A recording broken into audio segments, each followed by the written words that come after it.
Iryna Zarutska boarded a Charlotte light rail train on August 22, 2020, not knowing that in just moments, her life would be stolen away in a senseless, brutal act. But what if everything you've heard about her murder is only half the story? What if the tragedy started long before the fatal attack?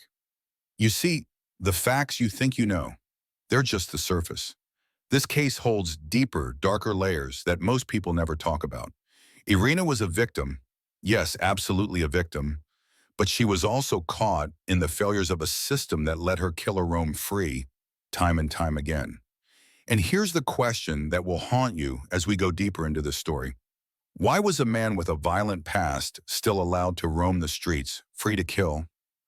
Stick around and we'll reveal what really happened to Iryna Zarutska and why it could have been prevented.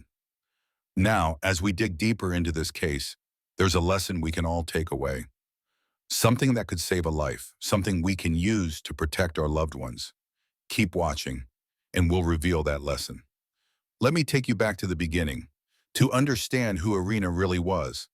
Because before she became a headline, she was a human being with hopes, dreams, and a desperate desire for safety.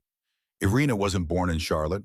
She wasn't even born in America. She came from Ukraine, a country torn apart by war, violence, and uncertainty.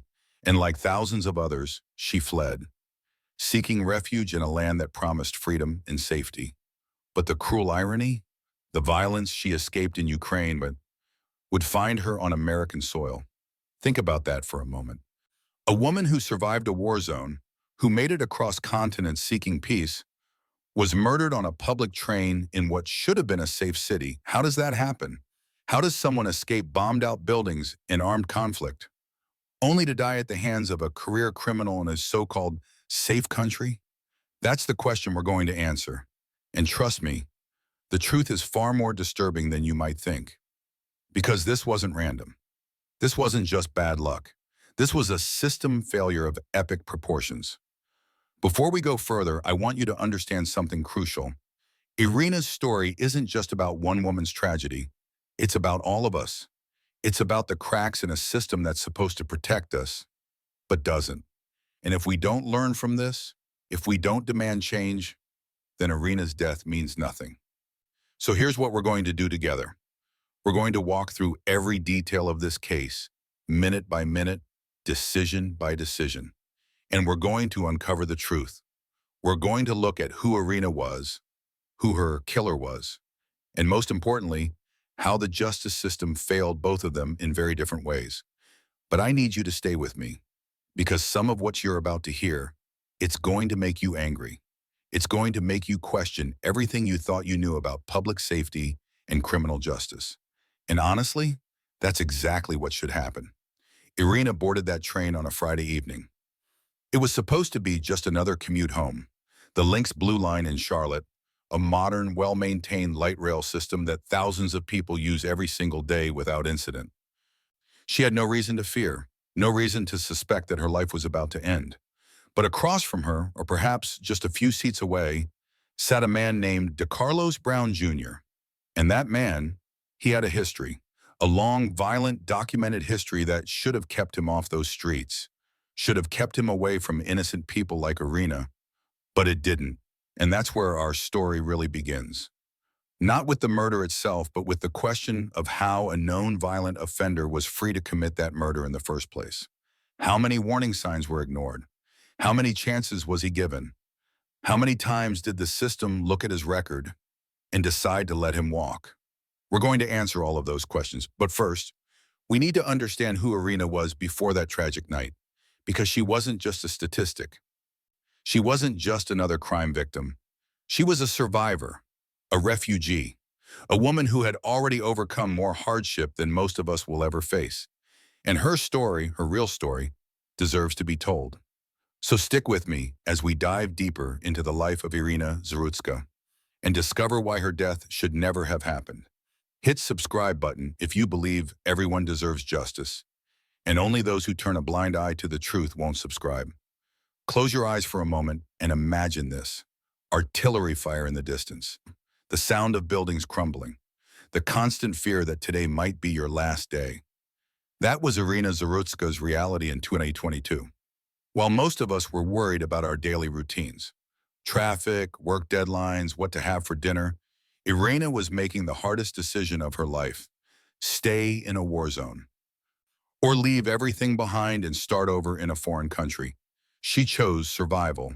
She chose hope. Iryna fled Ukraine in 2022 during one of the darkest periods of the Russian invasion. The streets she once walked as a child were now battlegrounds.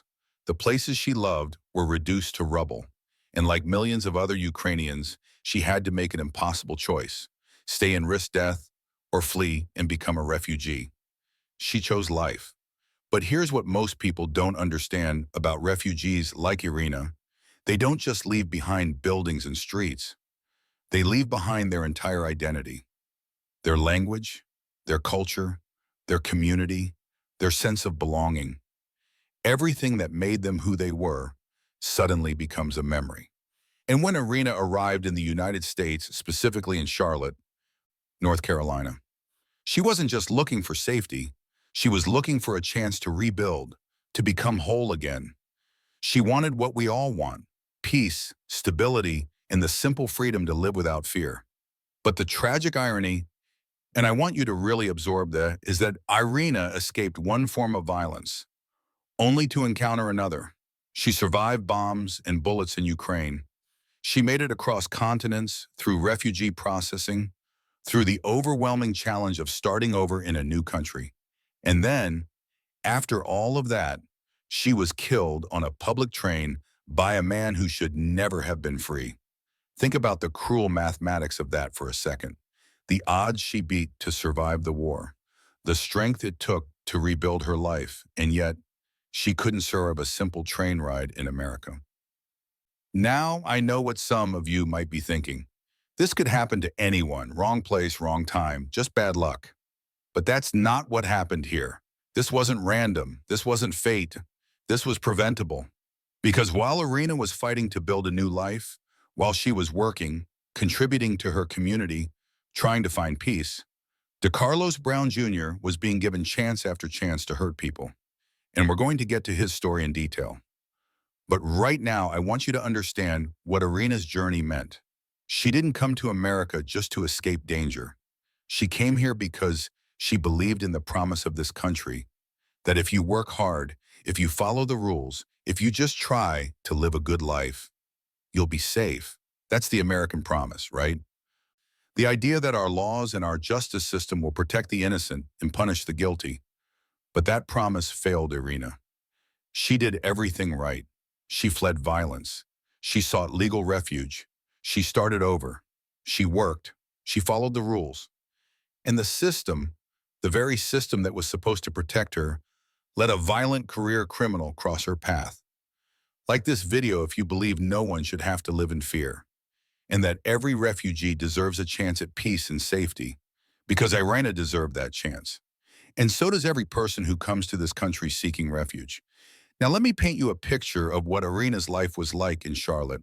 She wasn't living in luxury. She wasn't taking advantage of anyone. She was working, trying to make ends meet, trying to build something from nothing. She lived modestly. She kept to herself. She was learning English, adapting to a new culture, navigating a society that was completely foreign to her. And you know what that takes? Incredible courage.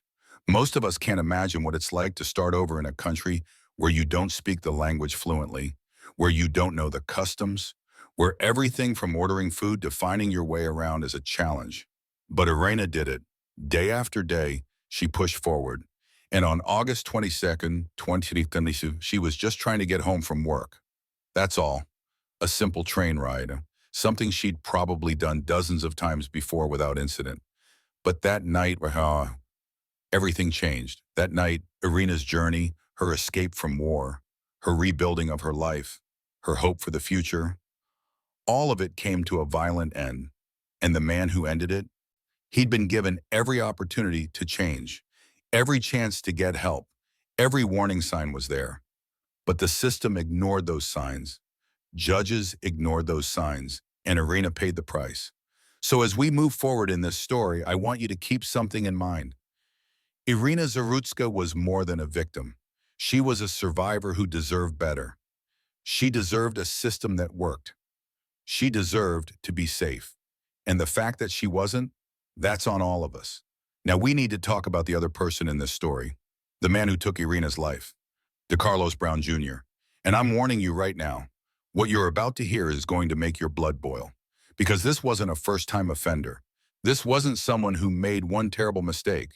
DeCarlos Brown Jr. was a career criminal within a rap sheet so long, so violent, that the real question isn't, how did he kill someone? The real question is, how was he still free to do it? Let me take you through his history, and I want you to count with me as we go through the offenses. Count how many times the system had a chance to stop him. Theft, multiple counts. He stole from people, from businesses, without consequence. Assault, not just one incident, multiple violent encounters where he physically harmed others. Robbery, taking from people by force or threat of force. And those are just the highlights. The greatest hits, if you will, of a man who showed over and over again that he was a danger to society. But here's the kicker, and this is where you need to pay close attention. He was arrested multiple times, charged multiple times, convicted multiple times, and yet he kept getting out. Time and time again, the justice system looked at DeCarlos Brown Jr.'s record, looked at his pattern of violence, and decided to give him another chance, another opportunity, another shot at freedom. And each time he proved that he didn't deserve it. Now I can already hear some of you saying, well, maybe he had mental health issues. Maybe he needed help, not prison. And you know what? That might be true. We'll talk about his mental state later. But here's the thing. Whether it's mental illness or pure criminal intent, the result is the same. He was dangerous. He had a documented history of hurting people. And the justice system's job, its primary job, is to protect the public from dangerous people. It failed. Let me give you some specifics because the details matter here. Brown's criminal record stretches back over a decade. A decade of lenient behavior. A decade of red flags that should have been impossible to ignore. In one incident, he physically assaulted someone during a robbery. The victim suffered injuries that required medical attention. He was arrested, charged, and then released. In another case, he threatened someone with violence during a theft. Again, arrested, charged, and eventually back on the streets. Each time the pattern was the same. Arrest, charge, minimal consequences, release. And each time he was released, the risk to public safety increased. Because here's what we know about career criminals. They don't get better on their own. They don't suddenly wake up one day and decide to change. Without intervention, without consequences, without treatment, they escalate. And that's exactly what happened with DeCarlos Brown Jr. He escalated from theft to assault, from assault to robbery, from robbery to murder. Share this video if you believe career criminals like Brown should never get a second chance to hurt anyone. Only those who excuse violence will keep turning a blind eye. But let me ask you something, and I really want you to think about this. How many chances is too many? If someone commits a violent crime once, maybe we can chalk it up to a bad decision, a moment of poor judgment. Maybe they deserve a second chance with proper rehabilitation. But what about the third time, the fifth time, the 10th time? At what point do we say, enough? This person has proven they're a danger to society, and we need to protect innocent people from them? Because that's the real failure here. Not just that Brown committed these crimes, but that he was allowed to keep committing them. Every time a judge signed off on a lenient sentence, they were gambling with public safety. And every time Brown was released, that gamble increased. Until finally the roulette wheel landed on Iryna Zarutska, and she paid for those gambles with her life. Now here's something that's going to shock you, and I need you to stay with me, because this is crucial. At the time Brown murdered Iryna, he was actually out on bond for another offense. Let that sink in for a second. He was awaiting trial for yet another crime, and instead of being held in custody, he was free. Free to ride public transportation, free to interact with innocent people, free to kill. How does that happen? How does someone with Brown's record, with his documented history of violence, get released on bond? The answer is complicated, involving bail reform policies, overcrowded jails, and judicial discretion. But the result? Crystal clear. An innocent woman died because the system prioritized a criminal's freedom over public safety. And before you think I'm being too harsh on the judges involved consider this. They had all the information. They knew his history. They knew the risks. They just didn't care enough to keep him locked up. Or maybe they did care, but their hands were tied by policies that prioritize criminals' rights over victims' safety. Either way, the result is the same. Iryna is dead, Zishin, and DeCarlos Brown Jr., he was the weapon, but the system loaded the gun. Now, I want to be clear about something. Brown is responsible for his actions. Absolutely. He made the choice to attack Iryna. He pulled out that knife. He ended her life. Nothing I'm saying here is meant to excuse his actions or diminish his responsibility. But, and this is important, if we only focus on Brown, we miss the bigger picture. Because for every DeCarlos Brown Jr., there are dozens more just like him. Career criminals with extensive records who are being released over and over again. And until we fix the system that allows that to happen, Iryna's death won't be the last. There will be another victim, another family destroyed, another preventable tragedy. So the question becomes, are we going to learn from this? Or are we going to keep making the same mistakes? Let me tell you about the judges, the people who had the power to stop this, the people who had DeCarlos Brown Jr.'s file in front of them, pages and pages of violence, theft, assault, robbery, and they let him go anyway. Now, I want to be fair here. Judges face incredible pressure. They have overcrowded dockets, limited resources, and policies that often tie their hands. But at some point, Obasam, we have to ask the hard questions. How many times can you look at a violent offender's record and decide they deserve another chance? How many victims have to suffer before we say enough is enough? Because in Brown's case, it wasn't one judge. It was multiple judges over multiple years, making the same decision over and over again. Release him. Give him another chance. Trust that this time will be different. Spoiler alert, it wasn't different. It was never different. Let me walk you through some of the specific judicial decisions that put Brown back on the streets. In 2010, Brown was arrested for assault. The details of the case showed a violent encounter where he physically harmed another person. The judge had the option to impose a lengthy sentence, to recognize the pattern of violence, to protect the public. Instead, probation, with conditions, of course, counseling, check-ins, restrictions. But here's the thing about probation for someone like Brown, it only works if the person actually complies. And Brown didn't. He violated his probation multiple times. And what happened when he violated those terms? More chances, more lenient consequences. It's like the system was playing a game of how many strikes before you're actually out. And for Brown, the answer seemed to be infinite. In Tuan, another arrest, this time for robbery, taking property from someone by force. Again, the judge had options. Recognize the pattern. Impose serious consequences. Protect potential future victims. Instead, another plea deal. Another reduced sentence. Another release. And then, in 2024, just months before he would murder Iryna, Brown was arrested again. This time, the charges were serious enough that he should have been held without bond. His record spoke for itself, but the judge released him on bond. Think about that. A career criminal with a decade-long history of violence, walking free on bond while awaiting trial. And during that time, while he was supposed to be on his best behavior, proving he could be trusted, he killed Iryna Zarutska. Comment, I stand for justice. If you think the system needs to be held accountable for letting violent offenders roam free, your voice can help bring change. Now, after Iryna's murder, something interesting happened. The public woke up. People started asking questions. The media started digging into Brown's record. Advocacy groups started pointing out the pattern of judicial failures. And suddenly, everyone wanted to know, how did this happen? Local politicians gave speeches about the need for reform. Community leaders held vigils for Iryna.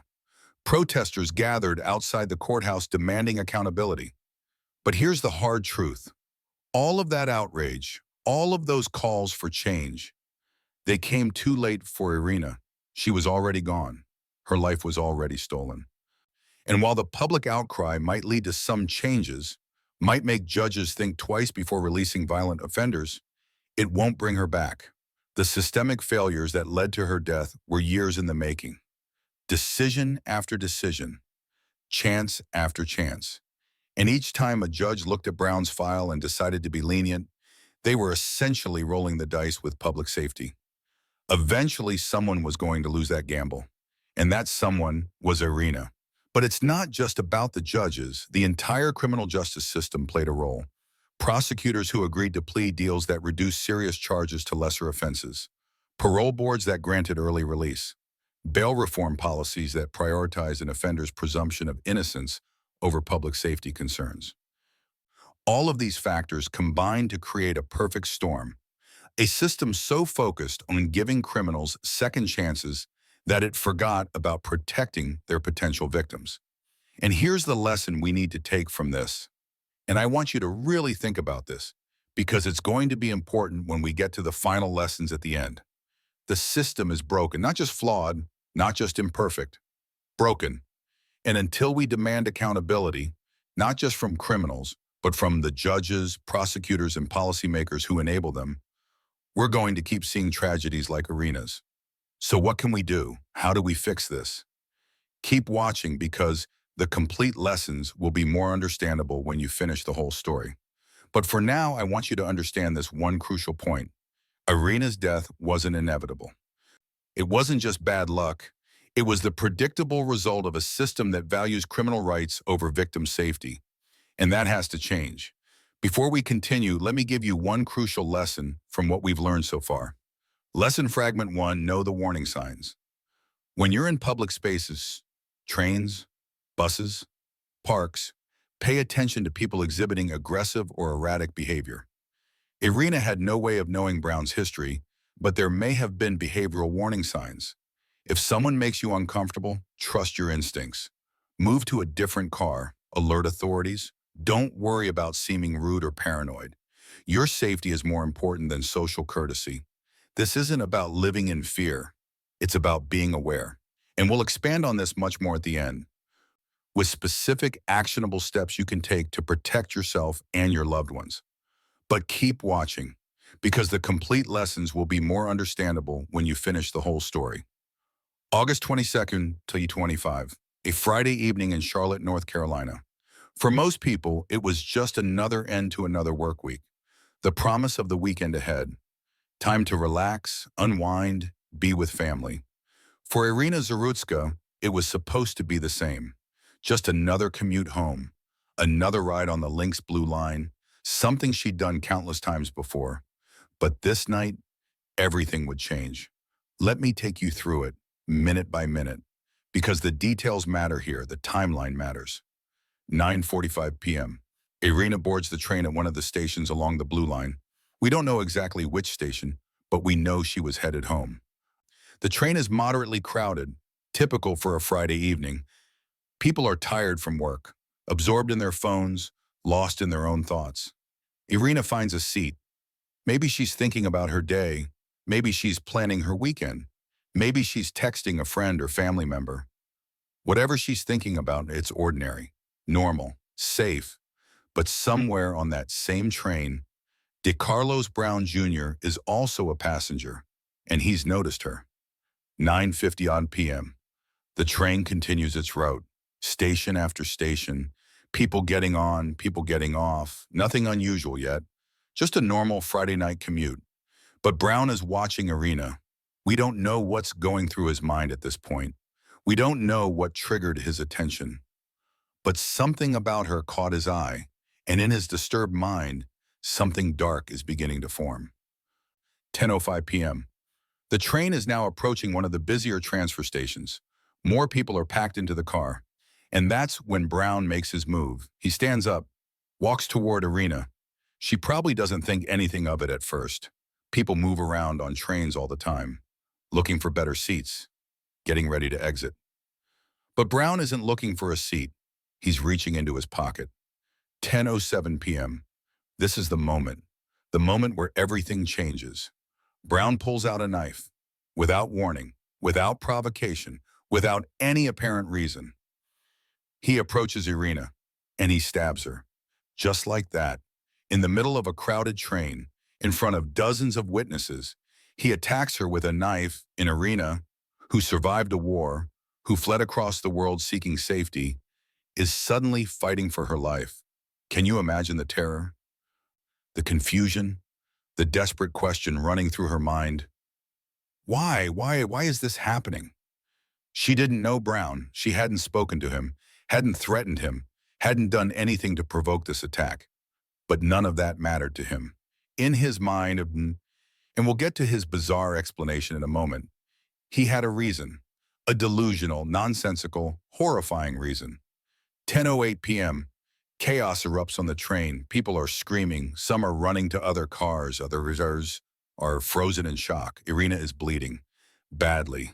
Passengers who moments before were absorbed in their phones, their music, their own worlds, are now witnessing a murder. Some try to help. Others are too terrified to move. And Brown, he doesn't run. He doesn't try to escape. He just stands there, knife in hand, like he's waiting for something. 10:10 p.m. The train reaches the next station. The doors open. Passengers rush out yelling for help. Someone calls 911. Within minutes, police and paramedics arrive. But by then, it's too late for Iryna. She's lost too much blood. The wound is too severe. Despite the best efforts of first responders, Iryna Zarutska is pronounced dead. Her journey from war-torn Ukraine to what should have been a safe city in America ends on the floor of a light rail train, killed by a man she didn't know, for a reason that doesn't exist. Like this video, if you believe we need to do more to prevent senseless violence like this, only people who ignore justice won't care. Now let me tell you about the witnesses. Because their accounts are important, multiple people on that train watched the attack happen. They saw Brown approach Iryna. They saw him pull out the knife. They saw him stab her. And their statements to police were consistent. This wasn't a fight. This wasn't self-defense. This was an unprovoked attack on an innocent woman. One witness said Brown had a blank expression on his face, like he was detached from reality. Another said Iryna tried to defend herself, but she never had a chance. The attack was swift, brutal, and completely one-sided. And when police arrived and arrested Brown, right there on the platform, he didn't resist. He didn't try to flee, didn't try to fight back. He just surrendered, like he knew this was how it would end. Like maybe on some level, he wanted to be caught. Now here's something that's going to disturb you even more. This wasn't a hidden crime. This wasn't something that happened in a dark alley with no witnesses. This happened in public, on a crowded train, in front of dozens of people, and yet no one could stop it. Because that's how fast violence can happen. That's how quickly a normal evening can turn into a nightmare. One moment, Iryna was just another commuter. The next, she was bleeding out on a train floor. And all those witnesses? They have to live with what they saw for the rest of their lives. Some of them tried to help. Some were too scared. Some were too shocked to process what was happening. But they all saw it, and they'll never forget it. And neither should we. Because Iryna's final moments, her terror, her pain, her confusion, that's the reality of what happens when the system fails. When a violent criminal is allowed to roam free, this is the result. Real people suffer. Real families are destroyed. And all the policy debates and judicial philosophy in the world don't change that basic fact. After Brown's arrest, he was taken to the police station for questioning. And this is where things get even more disturbing. Because when detectives asked him why he did it, his answer was absolutely chilling. He said that Iryna could read his mind. Let me say that again, because I need you to understand how absurd this is. DeCarlos Brown Jr. murdered an innocent woman because he believed she could read his mind. Not because she threatened him, not because she attacked him, not because of any real-world reason, but because of a delusion, a paranoid fantasy that existed only in his head. Now, when I first heard this, my immediate reaction was, this has to be a mental health issue, right? Someone who believes a random stranger on a train can read their mind is clearly experiencing some kind of psychotic break. And that's an important part of this story, because it raises difficult questions about how we handle mentally ill offenders. But here's the thing, and I need you to stay with me on this. Even if Brown was experiencing mental illness, that doesn't excuse what he did. And more importantly, it doesn't excuse the system that allowed him to be free in the first place. Because this wasn't his first violent offense. This wasn't the first time he showed signs of instability or aggression. His record was full of red flags, full of incidents that should have triggered mental health evaluations and intervention. But the system missed them, or ignored them, or just didn't care. And Iryna paid the price. Let me dig deeper into Brown's explanation, because understanding his mindset, however delusional, is important. According to his statement to police, he believed that Iryna was somehow invading his thoughts, reading his mind, knowing things about him that she shouldn't know. This is classic paranoid thinking, the kind of delusion that's common in certain mental illnesses like schizophrenia. And if Brown had been properly evaluated and treated for mental illness, maybe this tragedy could have been prevented. But he wasn't. Despite multiple arrests, despite multiple interactions with the criminal justice system, no one bothered to seriously address his mental health. And why not? Because our system is designed to punish crimes, not prevent them. We wait until someone commits an offense, then we react. We don't do the hard work of early intervention and treatment. And that's a massive failure, not just in Brown's case, but across the board. Comment, I stand for justice if you believe Iryna deserves justice and that we must hold criminals like Brown accountable. But let's talk about responsibility for a moment, because I know some of you are thinking, if Brown was mentally ill, can we really hold him fully responsible? And that's a fair question, one that courts wrestle with all the time. But here's my take, and you can disagree with me in the comments if you want. Even if Brown was experiencing delusions, even if his grasp on reality was impaired, he still made a choice. He chose to carry a knife. He chose to approach Iryna. He chose to use violence. And those choices, regardless of his mental state, resulted in a woman's death. So yes, he's responsible. Absolutely. But the system that failed to get him help, that's responsible too. The judges who kept releasing him despite his violent history, they're responsible. The policies that prioritize criminal rights over public safety, those are responsible. Everyone who had the power to intervene and didn't, they all share the blame. Now let's talk about what happens next in cases like this. Brown's defense attorneys will almost certainly argue that he was not guilty by reason of insanity. They'll bring in mental health experts. They'll point to his bizarre explanation about mind reading. They'll argue that he couldn't distinguish right from wrong at the time of the attack. And you know what?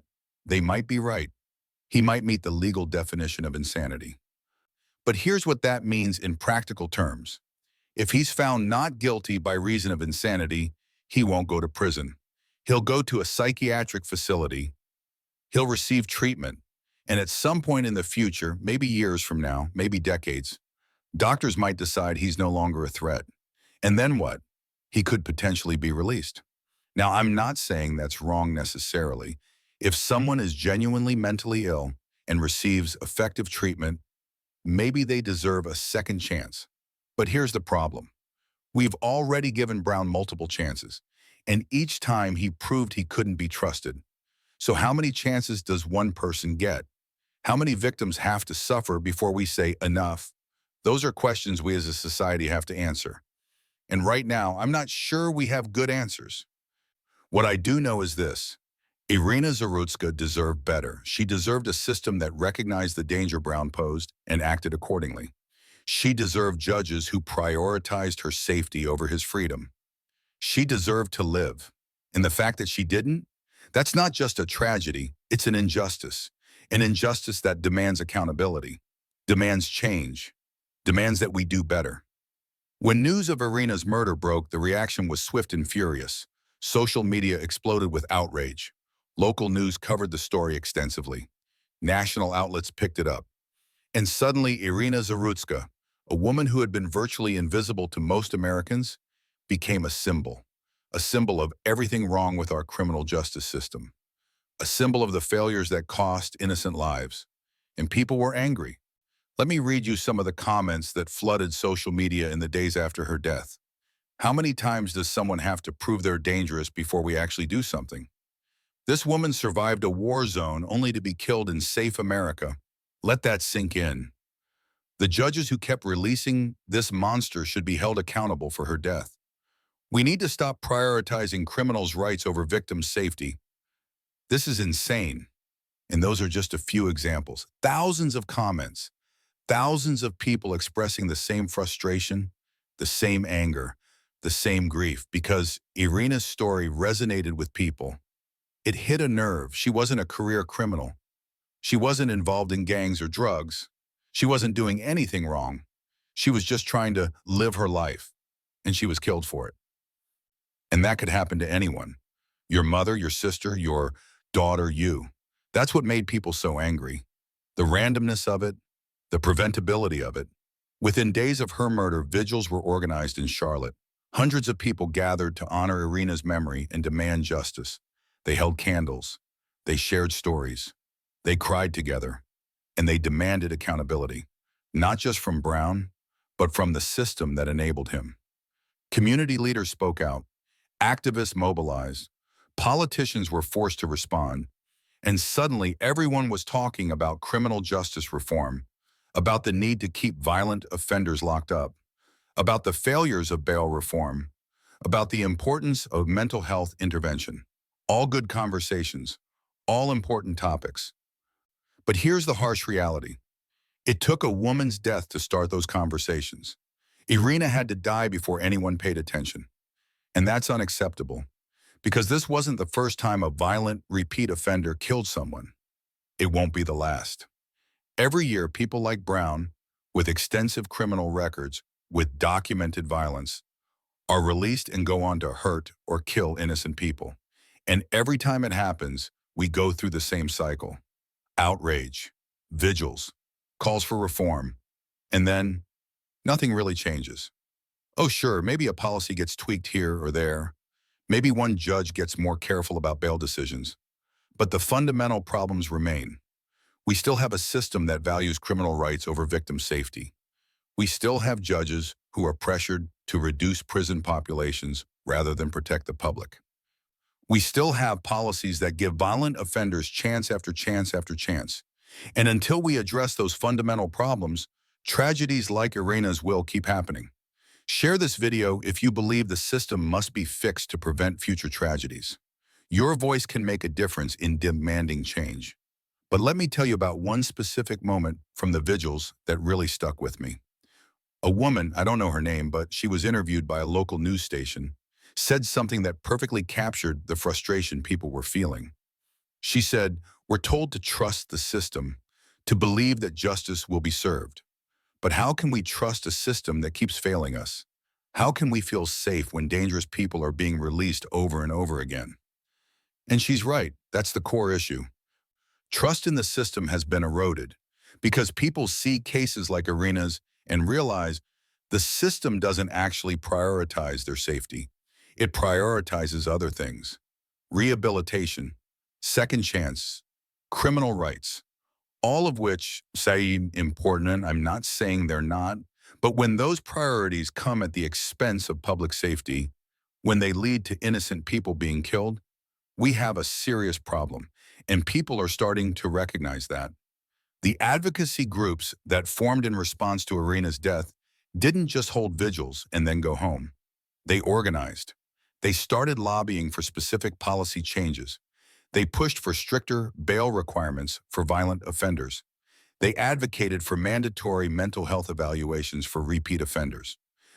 They demanded accountability for judges whose decisions led to preventable tragedies. And you know what? Some of them are making progress. Local lawmakers in Charlotte introduced legislation aimed at addressing some of these issues. The judges in Mecklenburg County, where Charlotte is located, have reportedly become more cautious about releasing violent offenders.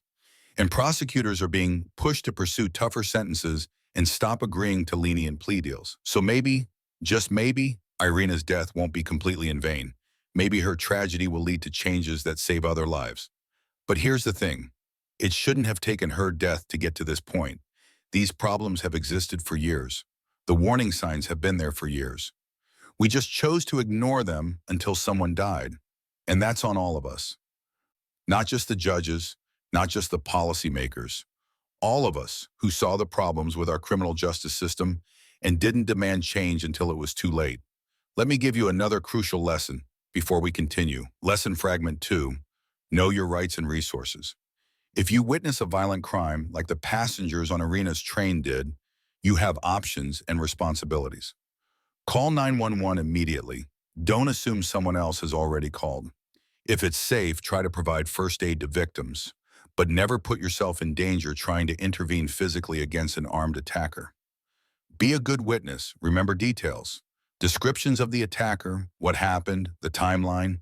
These details can be crucial for investigations and prosecutions.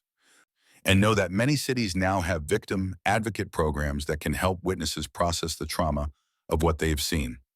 We'll expand on this much more at the end with specific resources and action steps.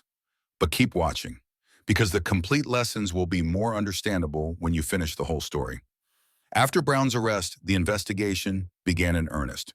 Detectives had a suspect in custody, they had witnesses, they had physical evidence, but they needed to build an airtight case, because in high-profile murders like this, every detail matters.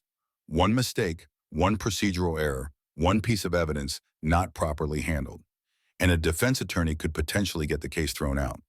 So let me walk you through what investigators did in the days and weeks following Iryna's murder. First, the physical evidence. The knife used in the attack was recovered at the scene. It was sent to the crime lab for analysis.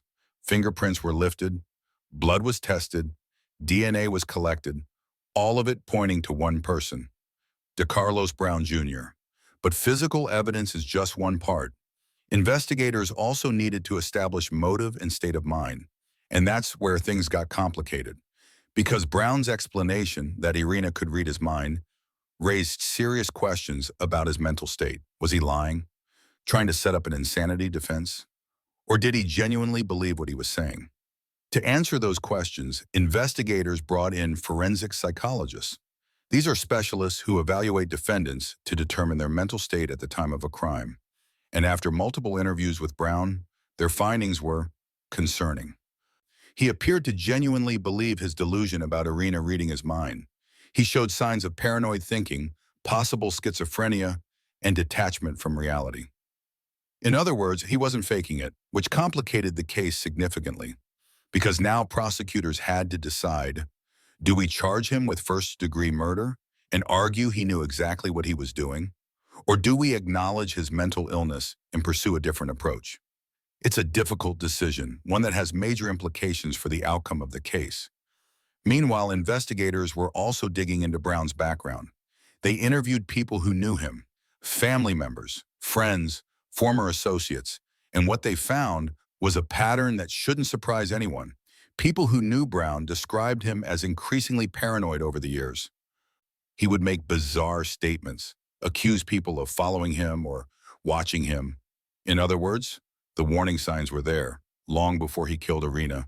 But no one intervened. No one got him serious mental health treatment. And the criminal justice system just kept cycling him through.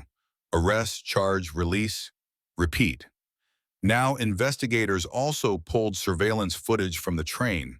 The Lynx Blue Line has cameras throughout the system, and those cameras captured the entire attack. I haven't seen that footage, and honestly, I'm not sure I want to. But investigators have described it as disturbing and clearly showing an unprovoked attack. In other words, the video evidence supports what witnesses said. This wasn't self-defense. This wasn't a fight. This was murder. But here's something interesting that emerged during the investigation. Detectives discovered that Brown had been behaving erratically on public transportation for weeks before the attack. Multiple complaints had been filed about him. Transit security had been alerted. He'd been seen talking to himself, making aggressive gestures, frightening other passengers. But nothing was done. Why? Because he hadn't actually committed a crime yet. And you can't arrest someone for being weird or making people uncomfortable. But think about that for a second. The warning signs were there. Transit authorities knew he was a problem.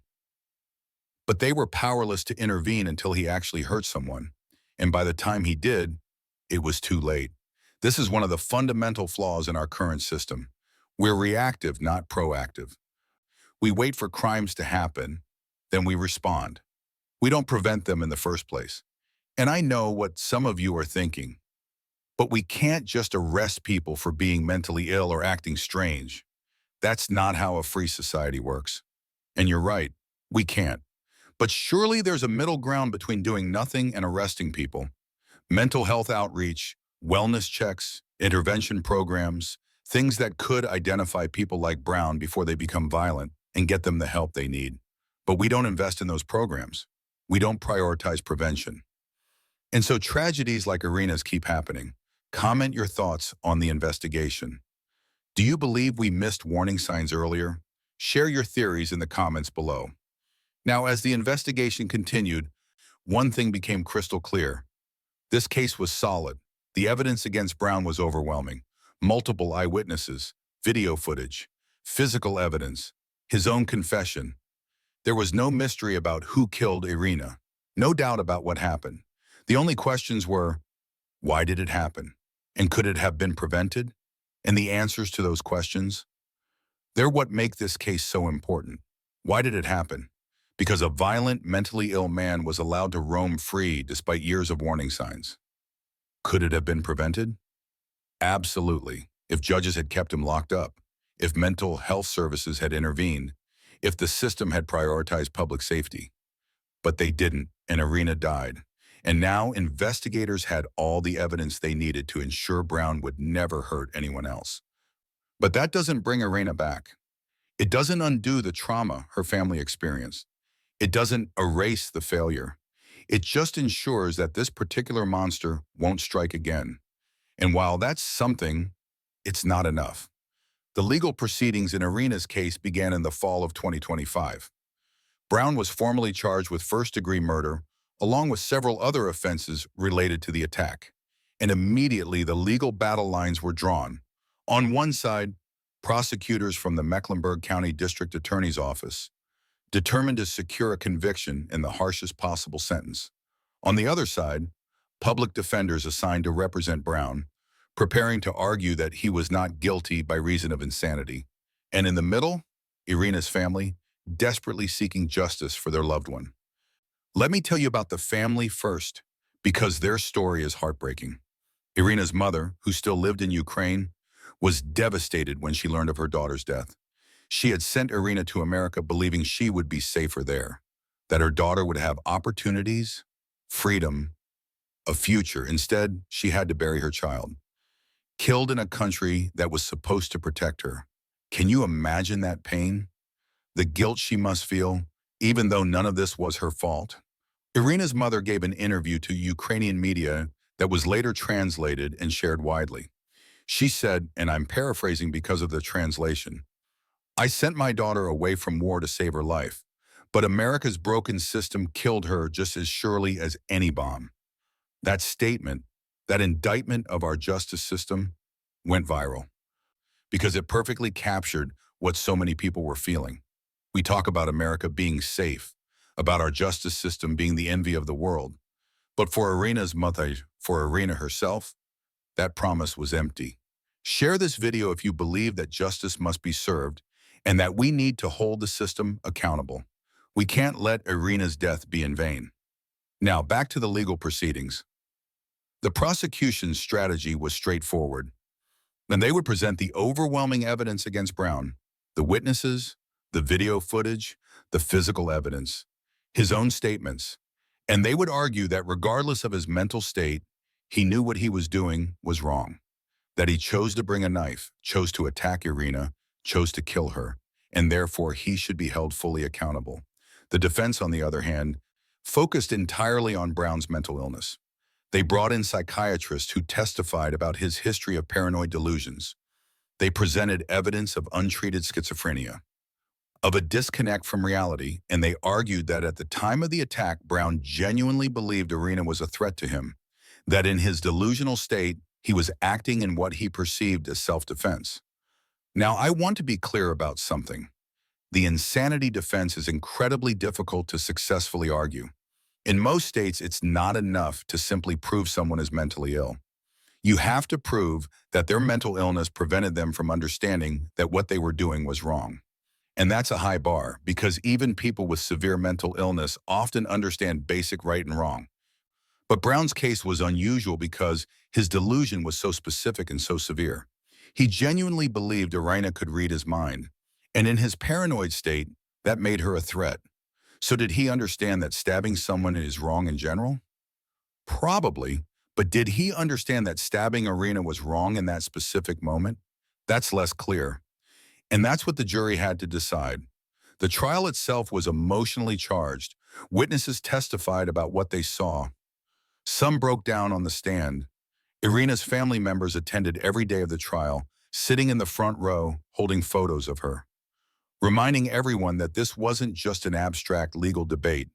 This was about a real person whose life was stolen. And when the prosecution showed the surveillance video from the train, the actual footage of the attack, there wasn't a dry eye in the courtroom. Jurors watched as Brown approached Iryna, watched as he pulled out the knife, watched as he attacked her, and watched as she died. It was brutal, traumatic, undeniable.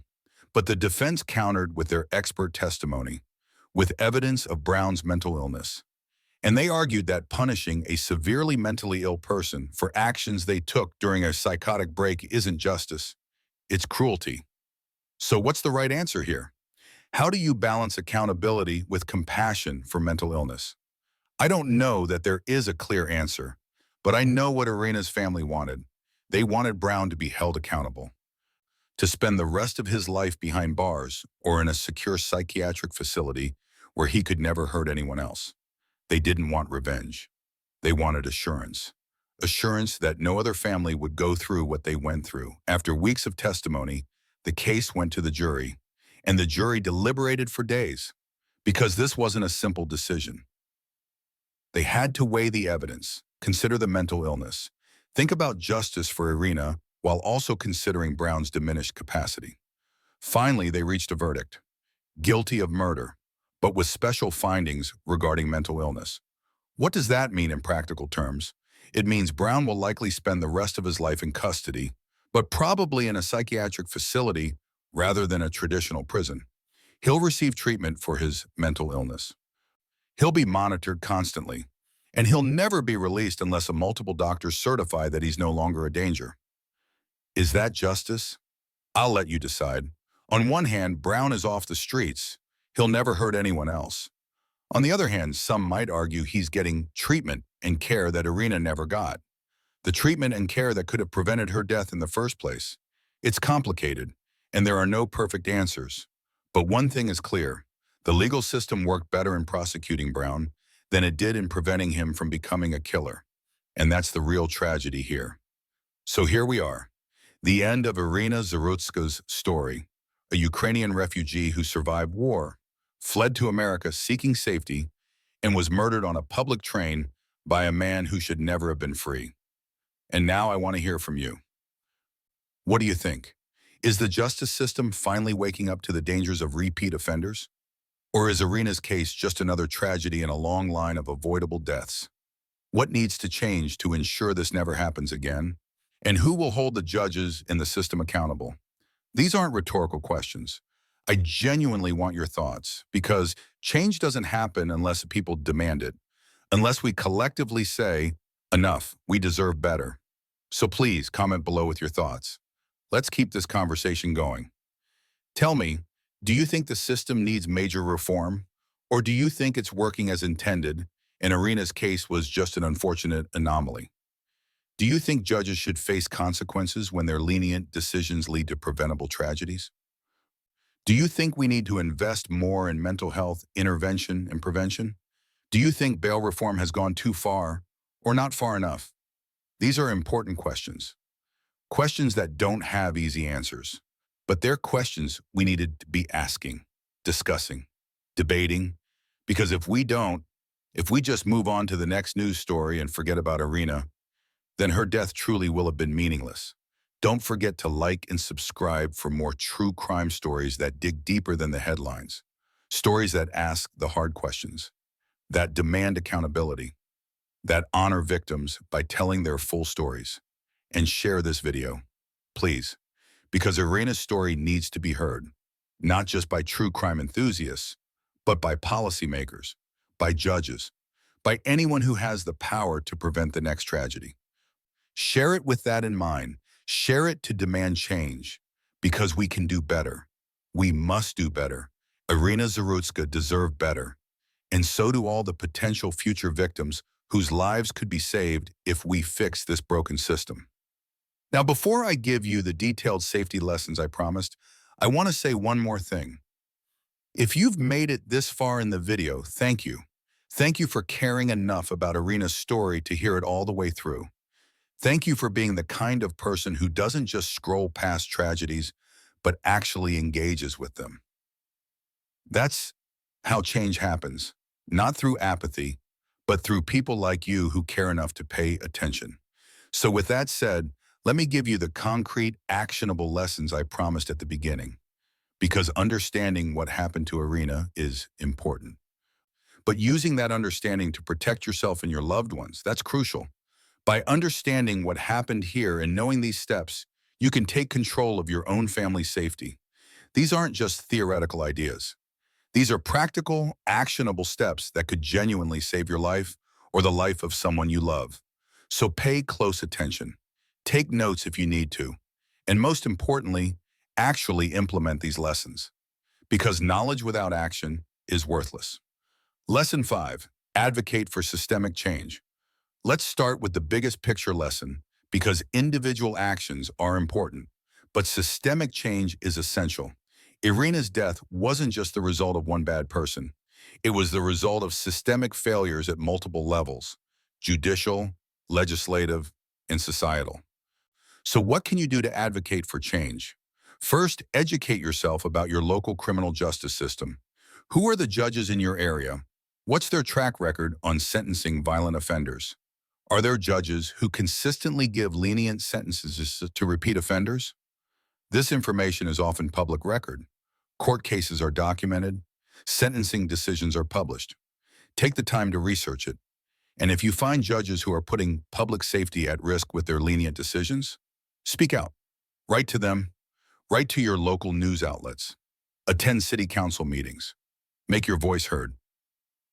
Second, support organizations that advocate for victims' rights.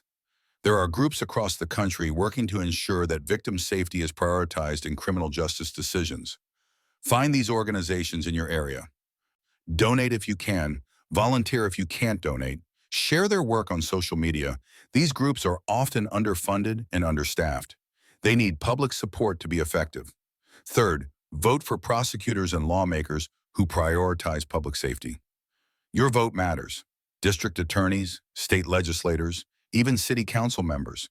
They all have influence over criminal justice policy. Research their positions. Look at their track records. And vote for candidates who will actually protect citizens rather than just giving criminals endless second chances. And finally, don't be silent when tragedies like Iryna's happen. Public pressure works. When people demand accountability, politicians and judges listen. So when you see a case where a repeat offender commits another violent crime, don't just shake your head and move on. Contact your representatives, write letters, make phone calls, attend protests or vigils. Make it clear that you won't accept a system that prioritizes criminals over victims. Because ultimately, systemic change requires collective action. One person speaking out might be ignored, but thousands, millions, that can't be ignored. Lesson 4, understand and respond to warning signs in your community. Now let's get more specific. How do you identify potential threats in your own community before they become violent? In Brown's case, there were warning signs long before he killed Iryna. People on public transit had complained about his behavior. He was acting erratically, making people uncomfortable. But nothing was done until he actually committed a violent act. You can't control what the authorities do with information about potential threats. But you can control how you personally respond to warning signs. First, Trust your instincts about people. If someone makes you uncomfortable, even if you can't articulate exactly why, take that seriously. Our brains are incredibly good at pattern recognition. Sometimes we pick up on subtle cues that indicate danger even before our conscious mind processes them. So if you're on a train, in a store, walking down the street, and someone gives you a bad feeling, listen to that feeling. Move away, change cars, cross the street, leave the area. You might feel silly. You might worry about seeming rude or prejudiced, but your safety is more important than social niceties. And if your gut is telling you something's wrong, there's probably a reason. Second, report concerning behavior to authorities. If you see someone acting erratically or aggressively in public, report it. Will the authorities always do something? No, probably not, but at least there will be a record. A pattern can be established, and if that person does eventually commit a violent act, there will be documented evidence of prior concerning behavior. Third, look for specific red flags that indicate potential violence.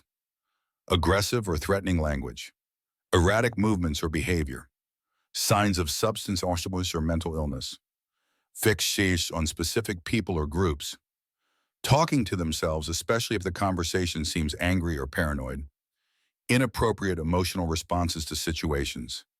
If you see these signs, increase your vigilance. Make sure you have exit routes available. Keep your phone accessible. Stay aware of your surroundings. And most importantly, teach your family members, especially children and teenagers, to recognize these warning signs too. So many tragedies could be prevented if people simply remove themselves from dangerous situations before they escalated. Lesson 3, develop personal safety protocols for public spaces. Let's talk about practical, everyday safety measures you can implement right now. Iryna was on public transportation when she was killed, but these principles apply to any public space: trains, buses, parks, parking lots, shopping centers. First, always maintain situational awareness. This is the most important safety habit you can develop. What does situational awareness mean? It means being conscious of your environment and the people around you at all times. Put your phone away, take out your earbuds, pay attention, notice who's around you, where the exits are, what escape routes you have. This doesn't mean living in constant fear, it just means being present and aware. Most people today are so absorbed in their devices that they wouldn't notice a threat until it was too late. Don't be most people. Second, position yourself strategically in public spaces.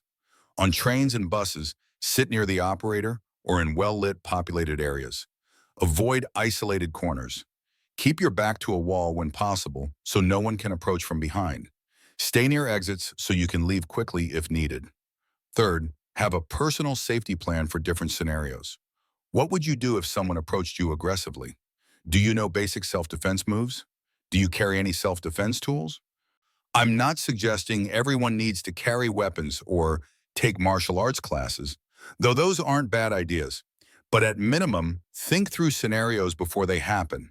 Mental rehearsal actually improves your response time in real emergencies. Fourth, trust the buddy system. Whenever possible, don't travel alone, especially at night and or in areas you're unfamiliar with. There's safety in numbers. Attackers almost always target isolated individuals, not groups. Fifth, know your local emergency resources. Save emergency numbers in your phone. Know where the nearest police stations are. Familiarize yourself with your city's emergency alert systems. Many cities now have apps that allow you to quickly alert authorities if you feel threatened. Download these apps. Learn how to use them. Make sure your family members have them too. These might seem like small, obvious steps, but most people don't actually do them. And that's the difference between being prepared and being vulnerable. Lesson 2, protect your loved ones through education and communication. Now let's talk about how to keep your family safe, because it's not enough to just protect yourself.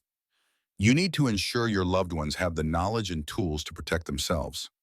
First, have honest conversations about safety with your family members. Don't sugarcoat the dangers. Don't pretend that bad things only happen to other people. Explain that there are dangerous people in the world, that the criminal justice system doesn't always keep them off the streets. and that everyone in your family needs to take personal responsibility for their own safety. This is especially important for teenagers and young adults who might be naive about the risks of public spaces. Second, establish communication protocols. Make sure everyone in your family knows to check in when they arrive safely at destinations. Create a family group chat for this purpose. Establish code words or phrases that signal, "I'm in danger and need help," without alerting a potential attacker. Make sure everyone knows how to share their location in real time using phone apps. Third, educate family members about specific threats. Talk about the warning signs we discussed earlier. Role-play scenarios. Practice what they should do if they feel threatened. Many parents are reluctant to have these conversations because they don't want to scare their children. But you know what's more scary than an uncomfortable conversation? Your child being unprepared when they encounter a dangerous situation. Fourth, ensure everyone has basic self-defense knowledge. I'm not saying everyone needs to become a black belt, but basic self-defense courses, even just a weekend workshop, can provide crucial skills and, more importantly, confidence.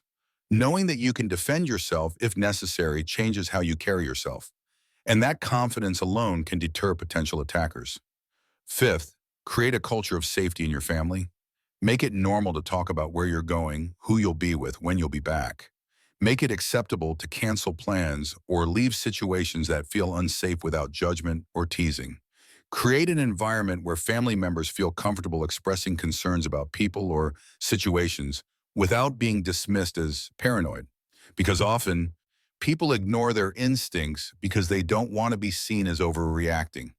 Don't let that happen in your family. Better to overreact and be safe than to underreact and face tragedy. Lesson 1. Immediate actions to take if you witness or experience violence. Finally, let's talk about what to do in the moment if you find yourself in a situation like the one Iryna faced. Because the passengers on that train with Iryna, they witnessed a murder and most didn't know how to respond. So let me give you a clear action plan. If you witness a violent attack in progress, first and foremost, call 911 immediately. Don't assume someone else has already called. Every second counts. Give the operator your exact location, a description of what's happening, and descriptions of the people involved. Stay on the line if you can do so safely. Second, prioritize your own safety. I know that sounds selfish, but you can't help anyone if you become a victim yourself.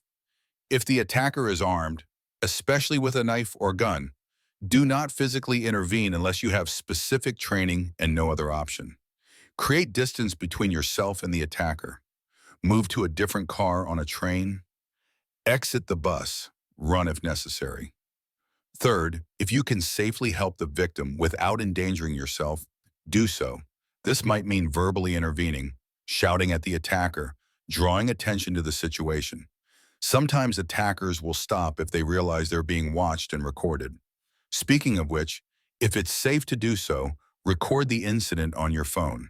This can provide crucial evidence for investigators. But again, only if you can do this without putting yourself in danger. Fourth, once the immediate danger has passed, provide first aid if you're able. If someone is bleeding, apply pressure to the wound. If they're unconscious but breathing, put them in the recovery position. If you don't know how to provide first aid, now is a good time to learn. Take a basic first aid and CPR course. Those skills could save a life. Fifth, be a good witness. After the incident, write down everything you remember as soon as possible. Descriptions of the attacker, the victim, what was said, the sequence of events. Our memories fade quickly, and details that seem vivid in the moment can become hazy within hours. Cooperate fully with police investigations. Your testimony could be crucial for securing a conviction. And finally, seek support for yourself after witnessing a traumatic event. Many cities have victim advocate programs that provide counseling not just for direct victims, but for witnesses too. Witnessing violence can be deeply traumatic. Don't try to tough it out or pretend you're fine. Get help, talk to someone, process the experience, because untreated trauma can have long-lasting psychological effects. Now, here's what I want you to do right now. Today, pick one of these lessons and implement it immediately. Maybe that's downloading a safety app on your phone. Maybe it's having a conversation with your family about communication protocols. Maybe it's signing up for a self-defense class. Maybe it's researching the judges in your local criminal justice system. Whatever it is, do something. Because Iryna's story isn't just a tragedy to observe, it's a warning to heed. And if enough people actually take these lessons seriously, if enough people demand better from our systems and take responsibility for their own safety, maybe we can prevent the next Iryna Zarutska. Maybe we can save a life. By understanding what happened here and knowing these steps, you can take control of your own family's safety. You have the knowledge now. The question is, will you use it? In the end, Iryna Zarutska's story is a tragic reminder of how a broken system can fail the innocent. It's not just about a woman's death, though that alone is devastating enough.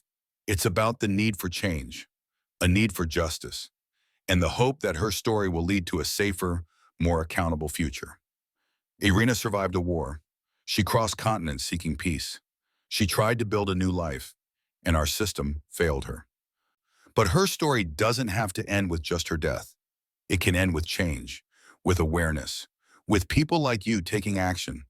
So please share this video, comment your thoughts, subscribe to stay informed about cases like this. But most importantly, do something. Don't let Iryna's death be meaningless. Let it be the catalyst that finally forces us to confront the failures in our criminal justice system. Let it be the wake-up call that convinces people to take their own safety seriously. Let it be the story that saves the next potential victim. Because that's how we honor Iryna's memory. Not with empty words or fleeting outrage, but with real meaningful action that prevents future tragedies. That's justice. That's change. And that's what Iryna Zarutska deserves. Thank you for watching. Thank you for caring. And please stay safe out there.